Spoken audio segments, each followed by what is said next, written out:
Fala, galerinha, tudo bom? Vamos fazer agora a atividade do livro 2, livro integrado 2, página 29, tá bom? Estudo da língua. Ainda estamos falando sobre aquele texto dos brinquedos populares, né? E vamos falar um pouquinho mais aí sobre algumas coisas da gramática, algumas coisas que a gente já conhece, tá bom? No número 8 aí, ele fala assim, ó, observe como se estruturam os versos do poema.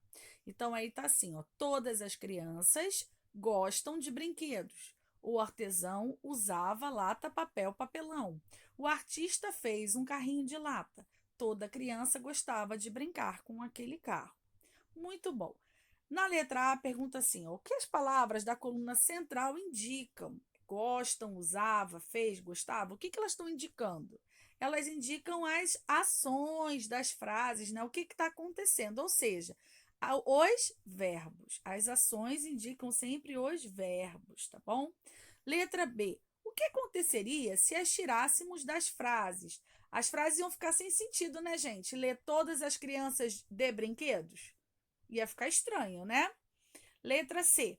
As ações acontecem no passado, no presente ou no futuro? Galerinha, aí, ó, a primeira frase, todas as crianças gostam de brinquedo. Gostam, tá falando que elas gostam agora, então tá no presente.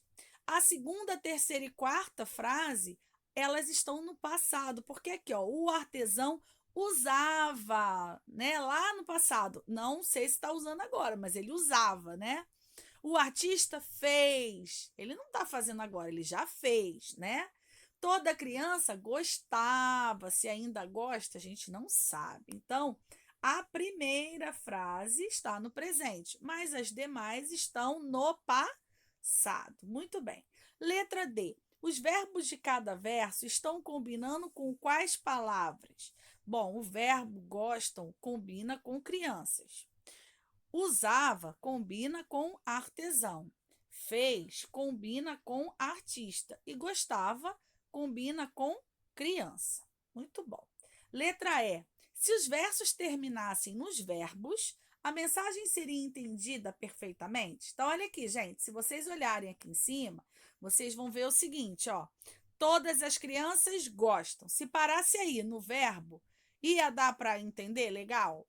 Não ia, né? Ia ficar incompleta a nossa frase. Muito bem. Então, aqui, ó, a gente vai colocar o quê? Não, porque esses verbos precisam do quê? De complemento. Letra F. Como ficaria o verso da última frase se fosse acrescentado o local onde a criança brinca? Então, aqui tem até uma resposta sugestiva, né? Toda criança gostava de brincar com aquele carro aonde? No parquinho. Então, aí ele está indicando um local, como está pedindo aí na letra F, tá bom? É uma sugestão, você também pode fazer a sua frase. No número 9 fala assim, ó, leia e analise. Os, abra, cuidado, dedos, com. As palavras que estão aí nesse retângulo amarelo, elas estão sem sentido, não formam nenhum tipo de frase, né? Na letra A, pergunta: podemos dizer que as palavras do box, da maneira como estão, formam uma frase? Não, né, gente? Por quê? Porque não está fazendo sentido nenhum. Não dá para entendê-las assim, né? Letra B. Reordene as palavras abaixo para formar versos do poema seguindo este roteiro. Então, tem aí, ó, primeiro, encontre o verbo, identifique as palavras relacionadas ao verbo, inicie a frase com letra maiúscula na primeira palavra, coloque o ponto final na frase. Muito bem. Então, aí, ó, brinquedo, peão, o, um, é. O verbo aí dessa frase é. É o é mesmo, né? E aí fica como essa frase? O peão é um brinquedo. E pontinho aí no final, letra maiúscula no começo, tá? Na segunda frase, como é que ficou a frase? Os carrinhos eram feitos a partir da lata usada. Quem é o verbo aí? Eram é o verbo aí, tá bom? É a ação, é o que está acontecendo na frase. Como faziam de tecido, retalhos, C, bonecas, as. Tá tudo desorganizado, né? Como é que a frase fica? Com retalhos de tecido se faziam as bonecas. Quem é o verbo aí? Faziam. letra maiúscula no início, ponto no final, tá bom? E na última frase fica assim, ó, na pracinha ou na calçada o carrinho arrastava. Nesse caso aí, o verbo tá no final, arrastava, tá? Não esquece de botar a letra maiúscula no começo e o pontinho no final. Espero que você tenha conseguido aí desembaralhar as frases sozinho. Mas caso não tenha, só fazer aí com a Pro, tá bom? Aqui no 10 você não precisa escrever nada. É só para você pensar, né? Vamos pensar um pouquinho. Pense no texto como um todo o texto. Os versos seguem uma sequência? Lá no texto que a gente leu sobre os brinquedos populares, eles seguem uma sequência? Seguem, né? Tem uma ordem. Você, quando faz um texto, você tem um começo, meio e um final. Se nós mudássemos essa ordem, mudaria o sentido do poema? Com certeza iria mudar o sentido do poema, né, galerinha? No 11 fala assim, ó, no poema diferentes ações são praticadas. Algumas são momentâneas, de curta duração, e outras indicam ações duradouras. Ou seja, momentânea é aquilo que é rápido, passa rápido e acaba. Duradouro é aquele que demora, né, a acabar. Faça um X nas frases que indicam ações momentâneas. Então, aí na letra A, fala assim, ó, o peão cai da palma da mão. Na segunda tá, o peão roda na palma da mão. Qual ação aí, qual verbo que ele é momentâneo? Ele acontece e acaba. É o primeiro, né? Porque o peão cai. Caiu, acabou, né? Enquanto ele está rodando, ele pode estar ali um tempão rodando, não é verdade?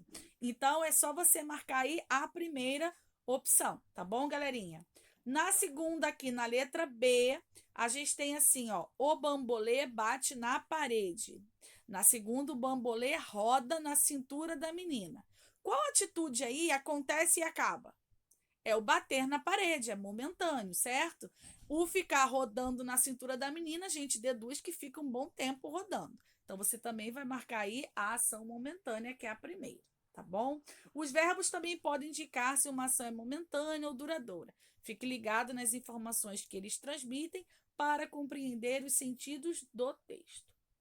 Beleza. No número 12 fala assim, ó, observe os verbos em destaque nas frases abaixo e pinte conforme indicado na legenda. Então, o primeiro aí tem assim, ó, verbos com sentido momentâneo, você vai pintar de amarelo. E o verbo com sentido duradouro, você vai pintar de vermelho. Então, você vai olhar as palavrinhas que estão destacadas nas frases. Esses são os verbos. Na letra A tá assim, ó, na minha infância, brinquei de colecionar, tá? Tem outro verbo aí que é o brinquei, mas ele está pedindo para você observar o verbo colecionar. Colecionar é uma ação momentânea ou duradoura? Duradoura. Então, você vai pintar de vermelho. Na letra B, o verbo que está marcado aí é quebrei. No pátio da escola, eu quebrei. Aí é o verbo também, né, principal na frase, e ele é uma ação que momentânea. Quebrou, acabou, né? Não tem mais o que fazer. Então você vai pintar aí a palavrinha quebrei de amarelo. Na letra C, derrubei o peão no quintal de casa. Derrubei, gente, é uma ação que derrubou já era, né? Derrubou, tá derrubado. Então, é uma ação também momentânea. Você também vai pintar a palavrinha derrubei de amarelo. E por último, a criança brinca com brinquedos populares. A criança brinca. Brinca é um verbo, né? E é um verbo com uma ação que duradoura. Você pode ficar brincando ali quanto tempo você quiser. Então, você vai pintar ele de vermelho. Muito bem. No número 13, fala assim, ó, com relação à posição da sílaba tônica, observe as palavras do box e circule aquelas que não faz parte do grupo. Então, aí eu tenho bambolê, até, dominó, alguém e lógico. Por que que lógico é a palavra que não faz parte do grupo? Porque, gente, olha a sílaba tônica de cada palavra, né? As sílabas tônicas. Olha aí como é que ficou em cada uma delas. Bambolê, a sílaba tônica é o lê. Até, a sílaba tônica é o té. Dominó, a sílaba tônica é o nó. Alguém, a sílaba tônica é gen, ou seja, a última sílaba de cada palavra. Mas em lógico, a sílaba tônica é o ló, é a primeira sílaba ou a antepenúltima, né?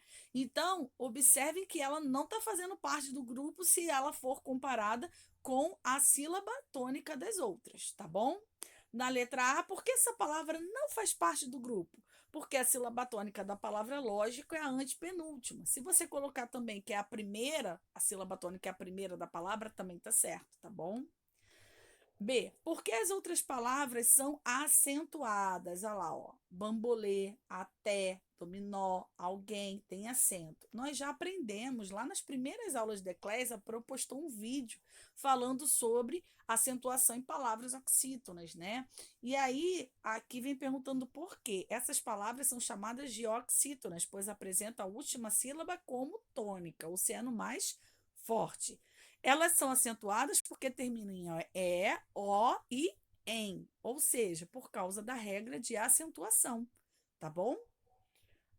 Aqui na página seguinte, número 14, ele pede para você sublinhar a sílaba tônica das palavras e depois colocar acento agudo. Aqui, gente, está aparecendo aí do lado aí de azulzinho a sílaba, mas não é para você escrever do lado não, tá? Você vai sublinhar a sílaba mais forte e botar o acento. Ou o acento agudo, que é o tracinho, ou o acento circunflexo, que é o chapeuzinho. Então, fubá, você vai sublinhar o bá e tem acento agudo no A.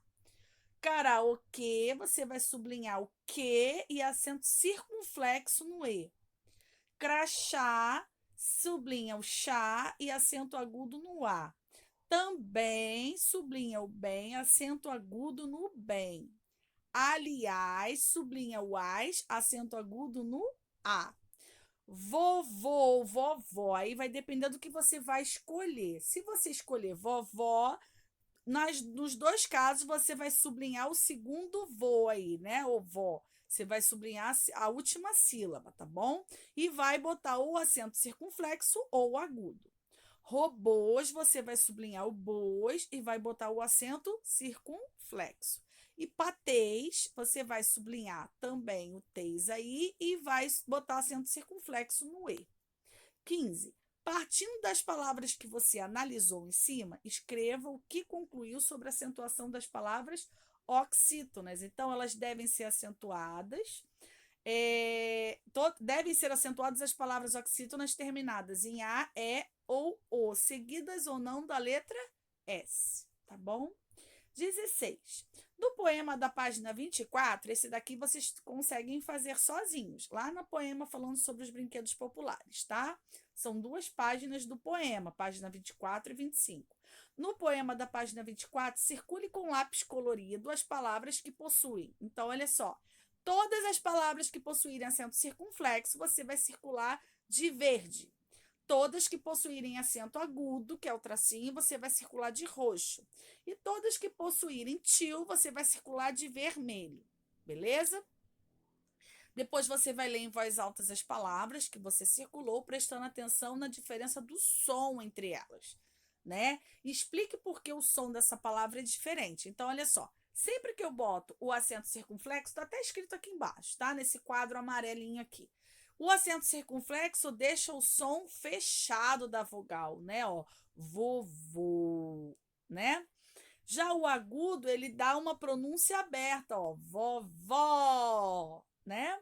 E o tio indica um som nasal, ele sai pelo nariz o som, ó, pião. Quando você faz o você pode até encostar a mãozinha no nariz que você vai sentir até vibrar um pouquinho, porque o som do tá vendo? Sai pelo nariz, beleza? Muito bom. Na página 33, ele vem aqui no número 17 e fala assim, ó, partindo das ideias do texto, circule as palavras que se relacionam ao trabalho do artesão. Então, aí tem a resposta, ó, galerinha. As palavras que você tem que circular aí é armazém, crochê, cordão, retrós, tricô, botão, cipó, lã e bambolê. São as palavras que estão relacionadas ao artesão. Tem até uma imagem aí que, se você prestar atenção, você vê até essas palavras aí, né? os objetos com esses nomes aí no meio. 18. Separe as palavras que você ligou na atividade anterior em 3 grupos. Então, as atividades que você associou ao artesão aí em cima, você vai separar em 3 grupos conforme a indicação a seguir. Na letra A, palavras escritas com tio, cordão, botão e lã. Palavras escritas com acento agudo, armazém, retrós e cipó. E na letra C, palavras escritas com acento circunflexo, crochê, tricô e bambolê. Show, galerinha! Ó, mel na chupeta essa atividade, hein? Faz aí com atenção, cuidado com os erros de português, tá bom? Aqui embaixo tem o Faça Você Mesmo, isso aqui a Pro já tinha mostrado num vídeo quando eu pedi para vocês em arte para fazer o folheto do cordel, lembra? E aí a Pro botou um vídeo explicando como é que se faz a xilogravura e mostrando, né? A xilogravura de verdade é feita na madeira, mas tem como fazer no isopor também, para a gente poder brincar e tal. Como a gente não está podendo sair de casa, a Pro não pediu para vocês fazerem, senão vai ter que comprar material, essa coisa toda. Mas caso você tenha e queira fazer, você pode fazer, tá? Aqui ele até sugere aquela bandejinha de isopor, que às vezes a mamãe compra alguma coisa no mercado, um legume, e vem naquela bandejinha. Dá para usar com essa bandejinha, tá bom? Então, se você quiser fazer, fica a dica aí. Um super beijo para você. Tchau, tchau, galerinha.